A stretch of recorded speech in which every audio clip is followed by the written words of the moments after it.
Hello student, video में सभी का स्वागत है। इसके पहले के वीडियो में हमने व्याकरण में उपसर्ग और प्रत्यय देखे थे कि उपसर्ग कैसे लगते हैं और प्रत्यय कहाँ लगते हैं। अब इस वीडियो में हम देखेंगे समास, जिसको इंग्लिश में कंपाउंडिंग कहते हैं। अब समास क्या होता है? तो समास का शाब्दिक अर्थ होता है छोटा करना या संक्षिप्त करना। उसकी व्याख्या देखिए, वहाँ पे आपको व्याख्या दिख रही होगी। दो या दो से अधिक शब्दों को मिलाकर संक्षिप्त कर नया शब्द बनाने की प्रक्रिया को समास कहते हैं। इसका मतलब दो या दो से अधिक शब्द अगर होते हैं तो उसको मिलाकर एक शब्द बनाया जाता है, जिसे समास कहते हैं। यानी कि वो दो तीन शब्दों का जो ये होता है उसको हम संक्षिप्त करते हैं, छोटा करते हैं, उसे ही समास कहा जाता है। जैसे यहाँ पे एग्जाम्पल दिया है आपकी बुक पे, देखिए पेज नंबर 57 पर एग्जाम्पल, राम का भक्त यानी राम भक्त है ना। कोई भी अगर राम का भक्त होता है तो उसे हम क्या कहेंगे? राम भक्त। सत्य के लिए आग्रह, सत्याग्रह।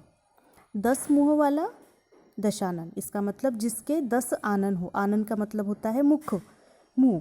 तो जिसके 10 मुख होते हैं वो होता है दशानन। आदर सहित, सादर।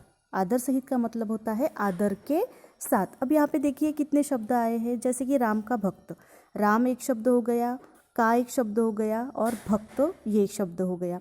तो राम का भक्त, यहाँ पे 3 शब्दों को एक शब्द बनाया। जैसे राम भक्त, का निकल गया है, उसमें जो कारक लगा हुआ है वो निकल गया है और उसका शब्द क्या बन गया है? समास क्या बन गया है?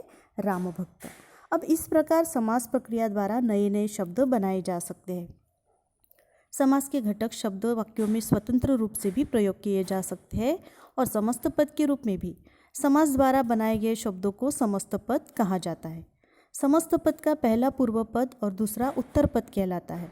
समस्त पदों के घटक शब्दों को अलग करने की प्रक्रिया समास विग्रह कहलाती है। अब यहाँ पे आपको एक चार्ट दिख रहा होगा, उस चार्ट में देखिए समास दिए हुए और समास के कितने प्रकार दिए हुए हैं? 6 प्रकार। कौन से? अव्ययी भाव समास, द्वंद्व समास, तत्पुरुष समास, कर्मधारय समास, द्विगु समास और बहुव्रीहि समास। तो ये जो सारे प्रकार दिए हैं ये समास के प्रकार है। तो हम आज एक एक समास का प्रकार देखते हैं। सबसे पहले देखते हैं अव्ययी भाव। अब यहाँ पर आपको दिख रहा होगा अव्ययी भाव समास में समस्त पद दिया हुआ है। यहाँ पे ये देखिए, ये समस्त पद है और ये है उसका विग्रह। अब समस्त पद क्या होता है और उसका विग्रह क्या होता है? देखिए, समस्त पद ये होता है प्रत्येक। अब उसका विग्रह, अगर प्रत्येक शब्द को हम अलग अलग करते हैं तो क्या होता है? एक एक। यहाँ पे देखिए यथाशक्ति है ना, दूसरा वाला देखिए यथाशक्ति, उसका मतलब है शक्ति के अनुसार। अनजान, बिना जाने। अनजान किसे कहते हैं हम? जिसको हम जानते नहीं, यानी बिना जाने। आजीवन यानी जीवन भर। प्रतिदिन, प्रत्येक दिन। तो ये जो सारे यहाँ पे जो विग्रह दिए हुए हैं और समस्त पद दिए हुए हैं, यह है अव्ययी भाव समास के उदाहरण। दूसरा देखिए समास का नाम।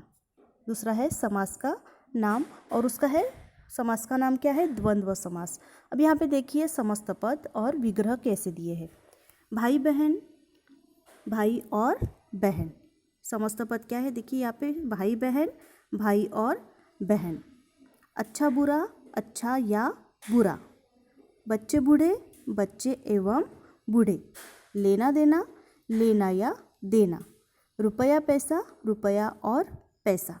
तो ये जो सारे जो विग्रह है समस्त पद के, ये जो सारे विग्रह है ये कौन से समास में जाएंगे? ये द्वंद्व समास में जाएंगे। द्वंद्व में ज़्यादातर आपको ध्यान में रखना है कि इन शब्दों को ध्यान से देखिए। इन शब्दों के बीच में, दो शब्दों के बीच में योजक चिन्ह लगा हुआ है, दिख रहा है आपको? भाई बहन, भाई योजक चिन्ह, बहन योजक चिन्ह यानी डैश दिया हुआ है वहाँ पे, है ना।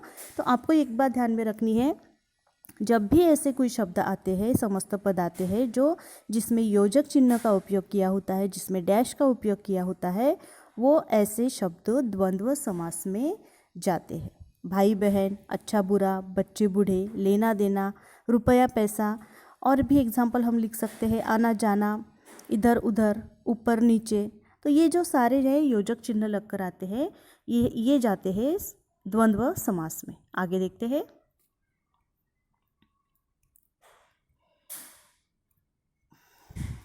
अब आगे जो दिया है समास वो है तत्पुरुष समास। अब इसमें देखिए समस्त पद जेबकतरा और उसका विग्रह है, ये देखिए जेबकतरा और उसका विग्रह है जेब को काटने वाला। जेबकतरा किसे कहेंगे? जो जेब को काटता है।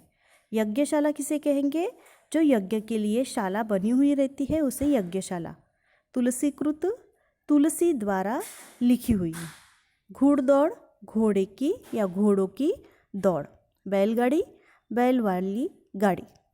देशभक्त, देश का भक्त। यहाँ पे देखिए देशभक्त शब्द आया है, तो यहाँ पे देश का जो भक्त होता है उसे हम देशभक्त कहते हैं।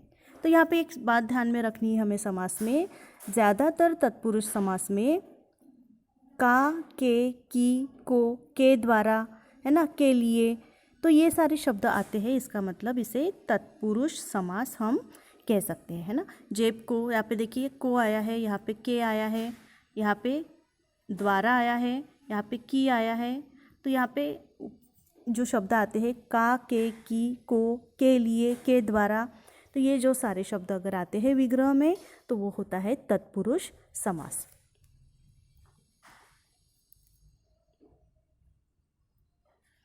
आगे देखिए,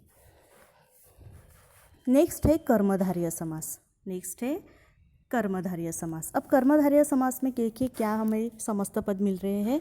चंद्रमुखी। अब चंद्रमुखी किसे कहेंगे हम? यहाँ पे शब्द आपको दिख रहा होगा चंद्रमुखी। चंद्र के समान मुख वाली, जिसका मुख चंद्र जैसा है वो चंद्रमुखी। करकमल, कमल जैसे हाथ। अब कर का मतलब यहाँ पे होता है हाथ। करकमल, कमल जैसे हाथ।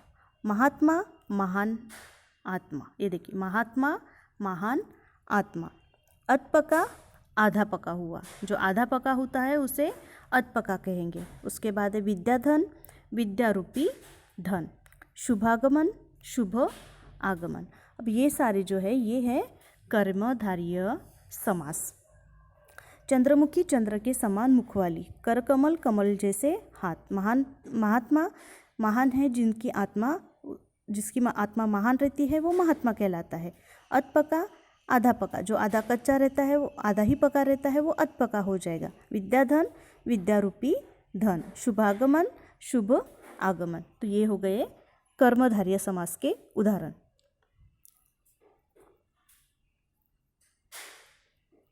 आगे देखते हैं द्विगु समास। यहाँ पे देखिए द्विगु समास में क्या दिया हुआ है, समस्त पद क्या दिए हुए हैं और उसके विग्रह क्या दिए हुए हैं। समस्त पद है नवरात्र। अब यहाँ पे एक बात ध्यान में रखनी है द्विगु में ज़्यादातर कि यहाँ पे नंबर्स आते हैं।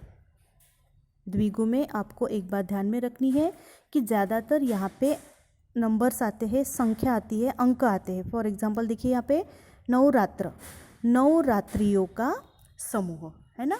रात्रियाँ कितनी है? 9, 9। नवग्रह, 9 ग्रहों का समूह। ग्रह कितने हैं? 9, यानी 9 नंबर है। पंचवटी, 5 वटवृक्षों का समूह। पंचवटी, 5 वटवृक्षों का समूह। देखिए पंच, इसके मतलब 5, तो यहाँ पे भी नंबर आया हुआ है। चौराहा, 4 राहों का समूह। चौराहा किसे कहते हैं? जहाँ 4 रास्ते एक जगह मिलते हैं उस जगह को हम चौराहा कहते हैं। तो यहाँ पे 4 जो है वो नंबर है, इसलिए चौराहा, 4 राहों का समूह। त्रिकोण, यहाँ पे देखिए त्रिकोण, 3 कोनों का समाहार, है ना। 3 आया है यानी नंबर आया है। शताब्दी, शत इसका मतलब 100 होता है, 100 होता है। अब्दो यानी वर्षों का समूह, जिसे शताब्दी कहते हैं हम लोग, ठीक है। तो यहाँ पर देख सकते हैं हम नंबर्स भी आते हैं और ज़्यादातर यहाँ पे समूह, समाहार ऐसे शब्दों का उपयोग किया जाता है।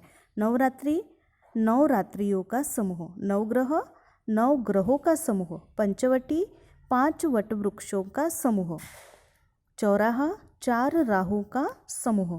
त्रिकोण, 3 कोनों का समाहार। शताब्दी, शत यानी 100, अब्दो यानी वर्षों का समूह। तो जिसे क्या कहते हैं हम? द्विगु समास कहते हैं। आगे देखते हैं।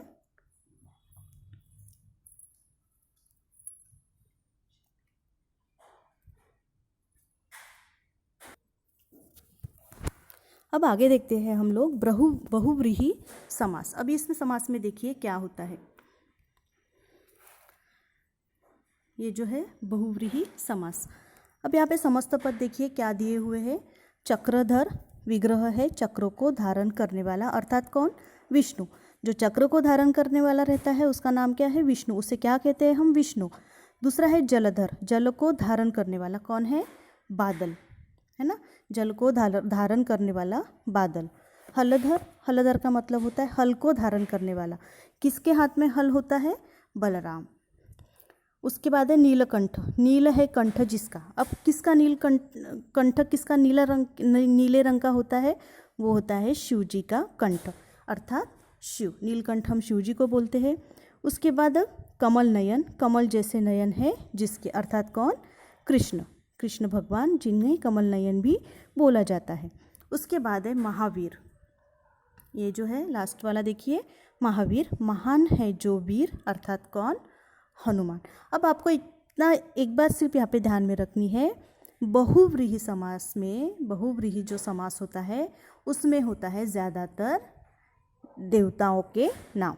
चक्रधर, जलधर, हलधर, नीलकंठ, कमल नयन, महावीर, ये जो सारे हैं ये विष्णु से रिलेटेड है, बादल से रिलेटेड है, बलराम से रिलेटेड है, शिव से रिलेटेड है, कृष्ण से रिलेटेड है और हनुमान से भी रिलेटेड है। तो यहाँ पे हम देख सकते हैं बहुव्रीहि समास में जो सारे जो समास के जो समास समस्त पद है वो देवी देवताओं के लिए ही आए हुए हैं। तो ये इस तरह आज हमने कौन से समास देखे हैं? हमने देखे हैं अव्ययी भाव समास, द्वंद्व समास, तत्पुरुष समास, कर्मधारय समास, द्विगु समास और बहुव्रीहि समास। अब इसकी जो एक्सरसाइज है वो हम इस लेसन की जो एक्सरसाइज है मैं आपको नेक्स्ट वीडियो में बताऊंगी। आपको लेसन को और इस समास को, समस्त पद को अच्छे से एक बार फिर से पढ़कर रखना है। Thank you.